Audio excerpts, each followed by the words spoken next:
The top Democrat on the House Intelligence Committee says he believes President Trump faces the possibility of going to jail after he leaves office. Congressman Adam Schiff told Face the Nation that court documents released Friday appear to link Mr. Trump to campaign finance violations involving his former personal lawyer, Michael Cohen.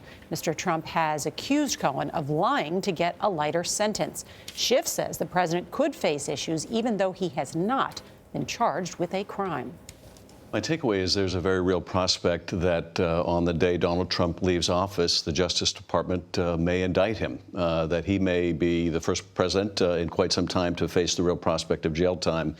We have been discussing the issue of pardons that the president may offer to people or dangle in front of people. The bigger pardon question may come down the road as the next president has to determine whether to pardon Donald Trump.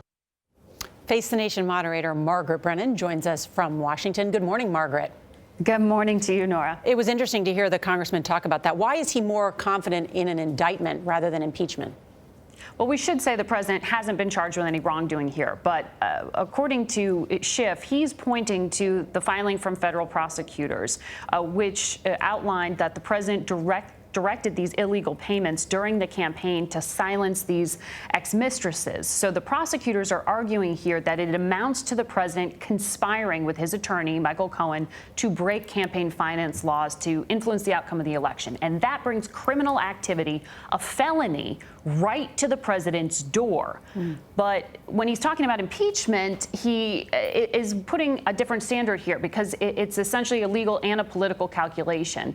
The question is whether the president intended to violate campaign finance laws. And Congressman Schiff says he needs to see more detail of whether there is a broader pattern of misconduct that warrants removal from office. And then they have to make the political calculation, of course, of whether it would actually be successful. So what we heard is that they're moving towards it. Margaret, let's talk about that chief of staff search, certainly one of the plum jobs in Washington that nobody appears to want.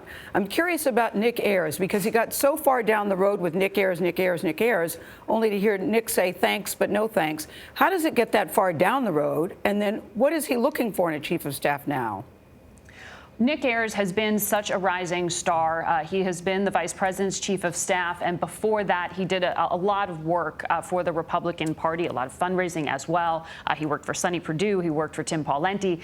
So he is a known entity and viewed as very much politically savvy. That's one of the things that made him attractive here. That is the characteristic that the president's also looking for in terms of these other contenders. So what he really needs is someone who can help solidify support from within his own party on Capitol Hill. Republicans and the president aren't always on the same page, but he needs that Republican-controlled Senate to be a bulwark against any impeachment proceedings. He needs someone who can navigate a re-election campaign. And so that's why you're seeing some of these names out there, like Congressman Mark Meadows, like former Congressman Mick Mulvaney, who have that kind of judgment. But how could they not know that Nick was going to say no to this job? And apparently the New York Times reporting that they'd even drafted a press release naming him. How could it get this far and they not know he's going to say no thanks?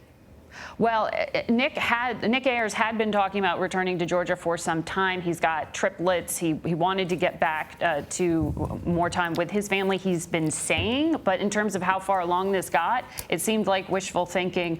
The president's own children had been strong active supporters of him. And it seems he just made the calculation that this wasn't a job he wanted ahead of the campaign. Meantime, we have yet to hear from John Kelly. Margaret, thank you.